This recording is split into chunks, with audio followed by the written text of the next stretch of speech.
وہ خود مشکلات سے روبرو ہوتے تھے، لیکن بہرحال ان مشکل حالات میں بھی امام نے جو سب سے اہم کام انجام دیا ہے وہ علمی میدان میں اپنی فعالیتوں کو بروئے کار لانا اور فعالیتوں کو آگے بڑھانا اور علم کے گوشوں کو لوگوں کے سامنے پیش کرنا۔ چنانچہ علم کلام میں امام نے بے انتہا کارنامے انجام دیے ہیں، جو اللہ کی جسمانیات کو لے کر کے، اللہ جسم رکھتا ہے کہ نہیں رکھتا ہے، اور اس کو لے کر کے بہت بحثیں چھڑی ہوئی تھیں، یا وہ جو بحث اس کے پہلے سے چلی آ رہی تھی 8ویں امام کے دور سے، قرآن کو لے کر کے، محنت قرآن کا جو واقعہ تھا مامون اور متوکل وغیرہ کے زمانے سے چلا آ رہا تھا،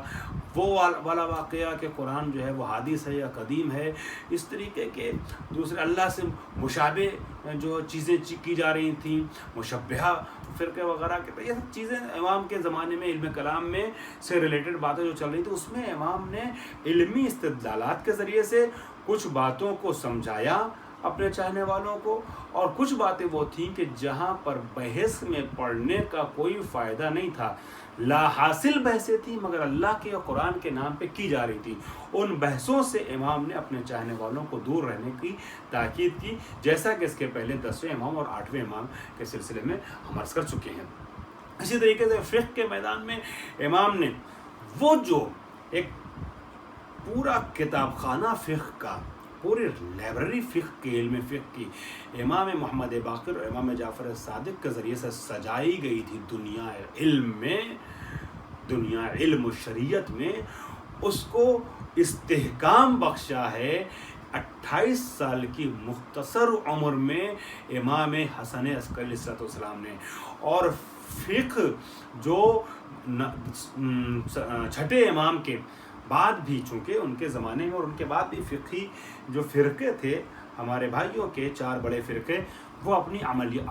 عملیات، اپنی فعالیتیں، اپنے اعمال، اپنی ایکٹیویٹیز انجام دے رہے ہیں۔ اب ایسے میں فقہ جعفری کو ایک اسٹرانگ، ایک مضبوط قائد چاہیے، تاکہ وہ جو پلیٹ فارم فقہ جعفری یا مکتب جعفری کے عنوان سے 5ویں اور چھٹے امام نے اتنی صحبتوں سے آمادہ کیا تھا، وہ ختم نہ ہونے پائے، تو ان کے بعد کے ائمہ نے اس کو جاری رکھا۔ بالخصوص امام حسن عسکری نے فقہ کے میدان میں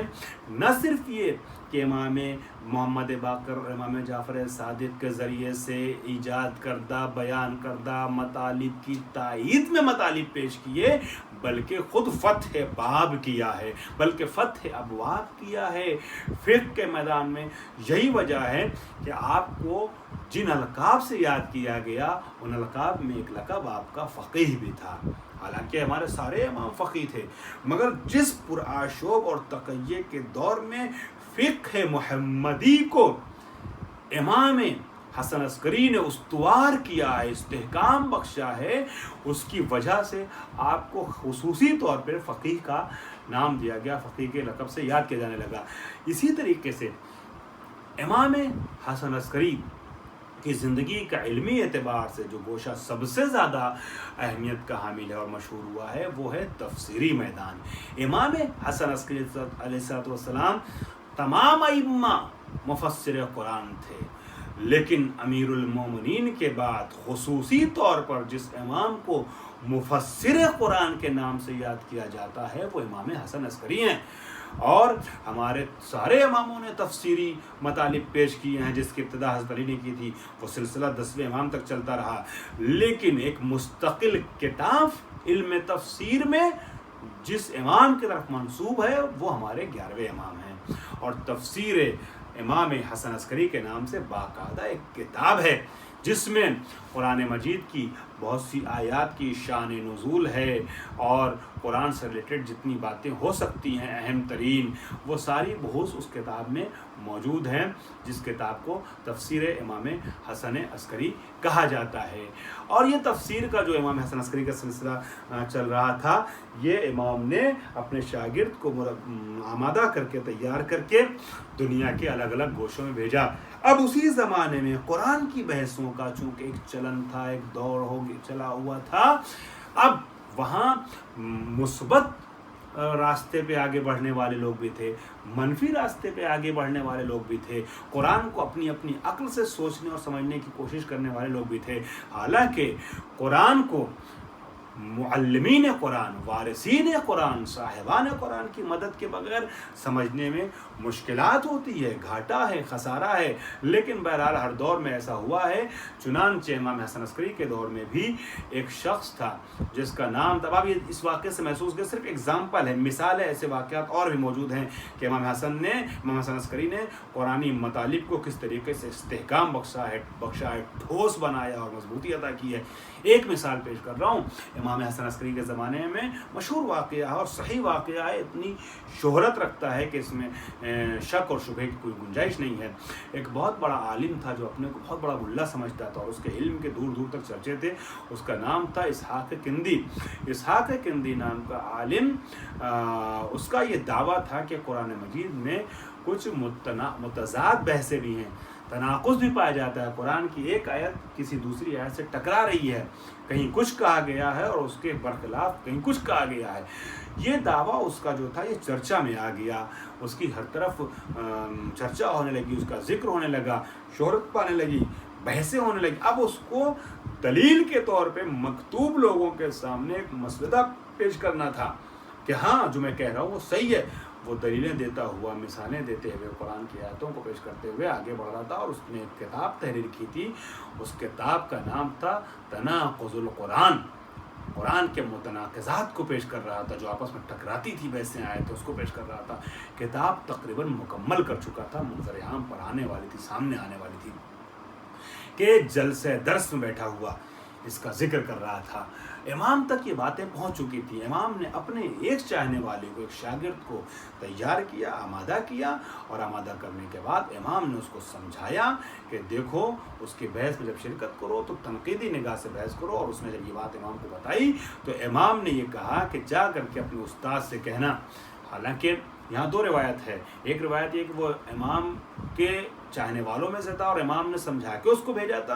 دوسری روایت یہ بھی ہے کہ امام کے چاہنے والوں میں سے امام کے سمجھانے پہ گیا ہو یا نہ گیا ہو، بہرحال اسحاق کندی کا شاگرد تھا، اس کے جلسے درس میں بیٹھتا تھا۔ اب چاہے امام کی تعلیم کے نتیجے میں بیٹھا ہو یا خود اس کا شاگرد ہو، مگر اس کے کلاس میں تھا، اور اس عنوان سے شاگردی کا لقب اس کو دیا جا سکتا ہے۔ تو اسحاق کندی اپنے استاد کے سامنے جب اس نے تناقض قرآن کی بات چھیڑی، اور امام حسن عسکری سے شاگرد اس کا گفتگو کر چکا تھا، اور امام نے کہا تھا اب اگر وہ یہ بات چھیڑے تو کھڑے ہو کر کے اس کے کلاس میں تم سوال کرنا کہ یہ بتائیے کہ کیا ضروری ہے کہ قرآن مجید کی جس آیت کا جو مطلب آپ نے سمجھا ہو، اس کا جو خالق ہے، جو رائٹر ہے، جو کتاب بھیجنے والا ہے، نازل کرنے والا ہے، یعنی خدا کی بھی مراد یہی ہو جو آپ سوچ رہے ہیں؟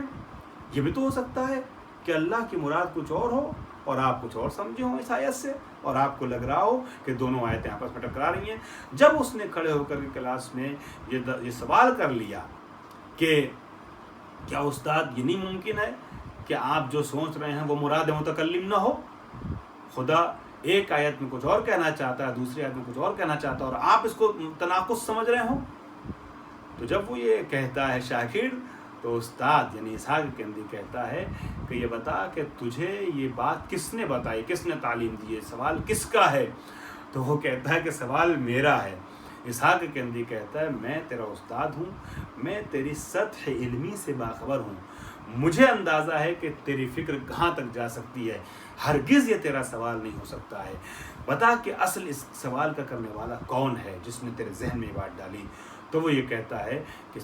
آپ نے استاد صحیح سمجھا اور اندازہ لگایا، یہ سوال ہمارا نہیں ہے، ہم نے آپ کی بات فرزند رسول امام حسن عسکری کے سامنے رکھی تھی، تو انہوں نے مجھ سے یہ کہا تھا کہ میں آپ سے پوچھوں کہ کیا تیرے سوچنے میں اور خدا کے سوچنے میں فرق نہیں ہو سکتا ہے، لہٰذا میں نے آپ سے سوال کیا۔ فوراً وہ اپنی کتاب کو لیتا ہے، مسودے کو اکٹھا کرتا ہے، اور اس کے بعد امام حسن عسکری کے سامنے آتا ہے، اور آنے کے بعد کہتا ہے فرزند رسول جو آپ نے فرمایا ہے بالکل صحیح فرمایا ہے، قطعاً اور یقینی طور پر اس بات کا احتمال دیا جا سکتا ہے یہ بات کہی جا سکتی ہے، یعنی اس احتمال سے انکار نہیں کیا جا سکتا ہے کہ ہمارے اور صاحب کتاب اور بالخصوص صاحب کتاب جب غیر بشر ہو، خالق بشر ہو، تو ہماری سوچ میں اور اس کی سوچ میں اختلاف ہو سکتا ہے، ہم کچھ اور سوچ سکتے ہیں، وہ کچھ اور مراد اس کی ہو سکتی ہے۔ لہٰذا میں اپنی اس کتاب کو جلا دیتا ہوں تاکہ اس کتاب سے کوئی سوء استفادہ نہ کر سکے، اور اس نے اس پوری کتاب کو اپنی جلا دیا، پورے مسودے کو بڑی محنت سے اس نے اکٹھا کیا تھا، امام کے ایک سوال کے نتیجے میں اس نے جلا دیا، اور بعض روایت کے مطابق وہ بعد میں امام کے چاہنے والوں اور عقیدت مندوں اور شاگردوں میں ہو گیا اور بڑی خدمتیں انجام دی ہیں امام کے مکتب کی۔ بہرحال یہ ایک سلسلہ رہا ہے امام کے اخلاقیات کے اعتبار سے، اور امام کے کرامات و معجزات بھی کافی مشہور ہیں۔ معجزات و کرامات امام کے، اس میں بھی صرف ایک مثال دی جا رہی ہے کہ جو معجزہ بھی ہے اور امام کی امامت کو ثابت کرنے کے لیے ایک دلیل بھی ہے۔ دلائل امامت میں سے بھی ہے، معجزات ہیں امام حسن عسکری میں سے بھی اس کو شمار کیا جا سکتا ہے۔ اور یہ روایت جو عرض کر رہا ہوں، یہ عالم اہل سنت، بہت بڑے عالم جن کو امام اہل سنت کا نام بھی دیا جاتا ہے، علامہ جامی کی روایت ہے، کی کتاب میں روایت موجود ہے، وہ تحریر کرتے ہیں علامہ جامی، البتہ شیعہ کتابوں میں بھی ہے، لیکن بہرحال علامہ جامی نے بھی اس کو تحریر کیا ہے۔ وہ یہ ہے کہ ایک شخص آتا ہے، یمن کا رہنے والا، خوبصورت حسین شخص ہے، جوان ہے، وہ آتا ہے اور آنے کے بعد امام حسن عسکری سے کے بارے معلوم کرتا ہے کہ یہاں دعویٰ امامت کس شخص نے کیا ہے اور کون امام ہے، اس کو بتایا جاتا ہے۔ وہ پوچھتے ہوئے معلوم کرتے ہوئے بارگاہ امام حسن عسکری میں وارد ہوتا ہے، اور اس کے بعد انتظار کرنے لگتا ہے۔ جب امام حسن عسکری آتے ہیں تو ایک پتھر کا ٹکڑا ہے وہ امام کے حوالے کرتا ہے، اور امام سے کہتا ہے کہ آپ جو ہے وہ اس کے اوپر مہر امامت ثبت کیجئے، نقش امامت ثبت کیجئے۔ امام اس کے ہاتھ سے پتھر لیتے ہیں اور اس کے بعد مہر امامت ثبت کرتے ہیں، اور وہ پتھر وہ تھا کہ جس پہ اس کے پہلے کے 10 اماموں کی مہر ثبت تھی، اس کے پہلے کے اماموں کی۔ البتہ یہ 10 امام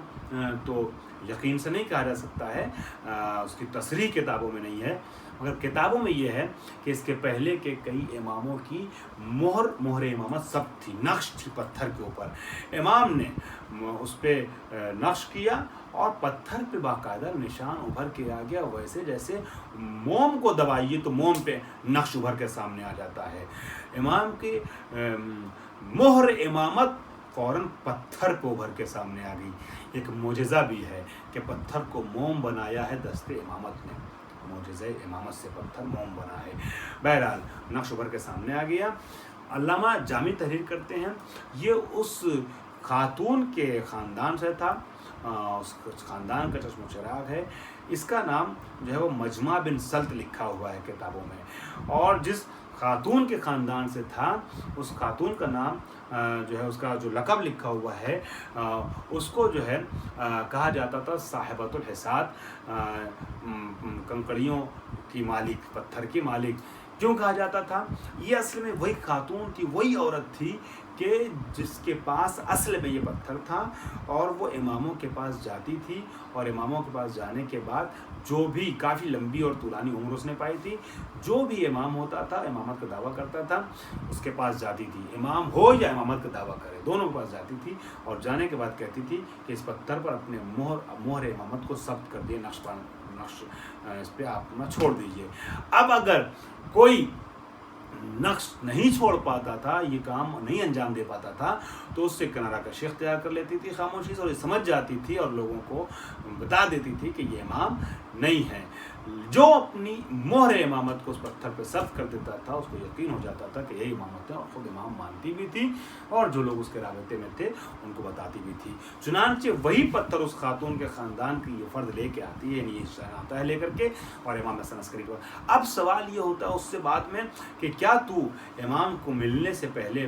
پہچانتا تھا، ملاقات سے پہلے امام کو جانتا تھا؟ اس نے کہا نہیں، میں تو بزم میں آیا اور بیٹھا، اور میں انتظار کر رہا تھا کہ آنے والا آئے جس کو امام کہا جاتا ہے تو ہم معلوم کریں، اور میں نے ابھی سوچ ہی رہا تھا کہ امام کون ہے، تو میں دیکھتا ہوں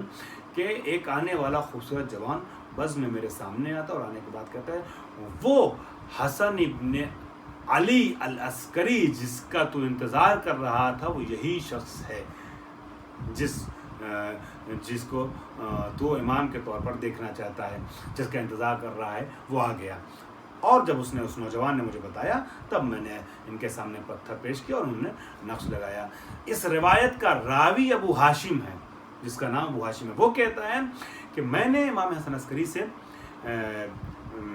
سنا اپنے کانوں سے کہتے ہوئے کہ امام حسن عسکری اس شخص کے بارے میں کہتے ہیں، دیکھو یہ وہی شخص ہے جو امامت کو آزمانے کے لیے حجر اور پتھر لے کے آیا ہے تاکہ مہر امامت اس پتھر پہ ثبت کی جائے۔ وہ مہر امامت پر مشتمل پتھر کو اپنے پاس رکھے ہوئے ہے یہ جوان، یہ شخص